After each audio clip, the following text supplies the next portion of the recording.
Adição de frações com denominadores diferentes. Aqui vamos adicionar 1/2 a 2/3. O que muda quando a gente faz a adição de frações com denominadores diferentes?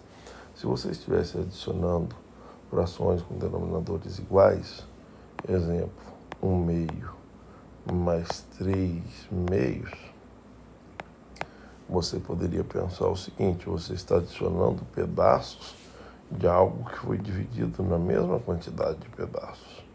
Ou seja, tu tem um pedaço mais 3 pedaços. Você terá um total de 4 pedaços dessa coisa que está dividida em 2. Dá para fazer até desenho. 1/2, você tem um pedaço de 2. Enquanto 3/2, você tem 2 pedaços e mais um terceiro pedaço. Então você tem 2, 3, 4 pedaços de algo que está dividido em 2.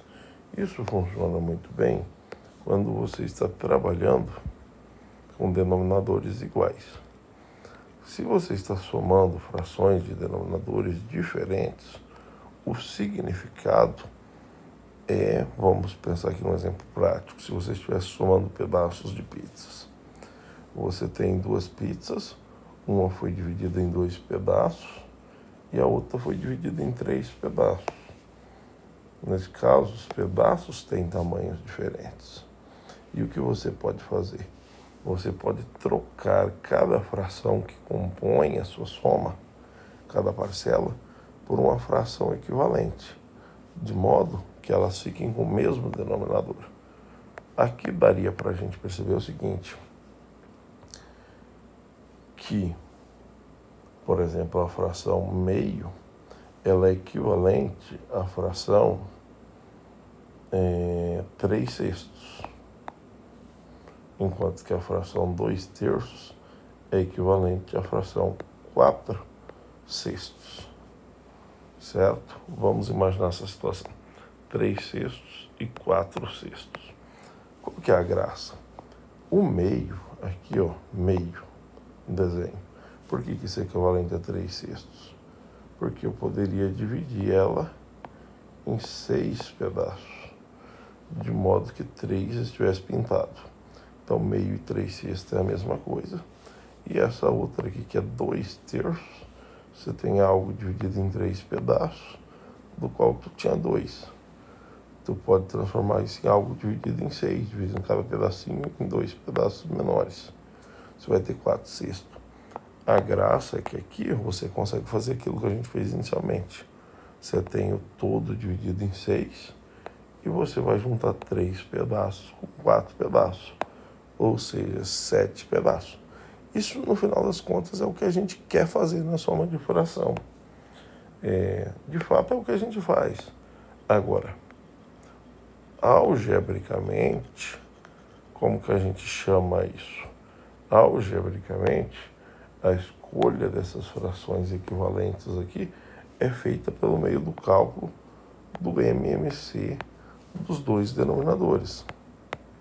Ou seja, você calculará o MMC desses dois denominadores para descobrir qual é o denominador da nova fração ou das novas frações equivalentes dessas duas.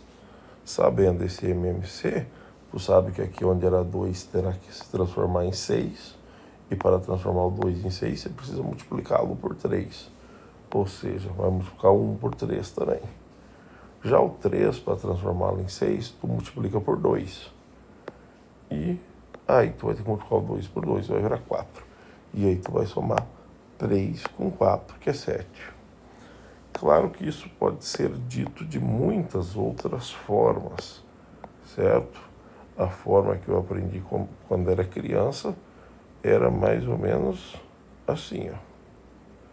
Mais ou menos assim.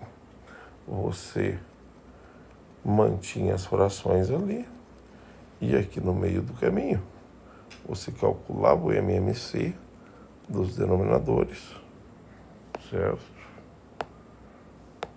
Você dizia assim, aqui embaixo fica o MMC, aí tu pega o MMC e divide pelo de baixo, depois multiplica pelo de cima. Então, você faria 6 dividido por 2, que dá 3, multiplicando por 1, 3. Sinal aqui é demais. Depois 6 dividido por 3, multiplicado por 2. Divide pelo de baixo, multiplica pelo de cima. 6 dividido por 3 é 2 vezes 2, 4. Ou seja, 7/6. Né? Hoje eu vejo muita galera fazendo de outra maneira, que é a chamada borboleta. Seria mais ou menos assim: eu vou pegar o meio e o 2/3, né? E vou fazer assim: multiplico cruzado, 1 vezes 3, que é 3, 2 vezes 2, que é 4. Aí eu pego, faço 3 mais 4, que dá 7. E aqui eu multiplico 2 por 3, que dá 6. Quando não der exatamente o que deveria dar, aqui vai dar uma fração equivalente, que basta eu simplificar para chegar lá, né? Eu chamo isso aqui de borboleta e eu acho maravilhoso. A gente pode usá-lo sempre quando a gente não conseguir encontrar uma fração equivalente de maneira mais simples, né? Não enxergá-la. Esse vídeo aqui ele é dedicado apenas para aqueles casos de adição ou subtração de frações com denominadores diferentes e que você não consegue enxergar de cara uma fração equivalente com o denominador que você procura. Para todos os outros casos, há regras muito mais simples.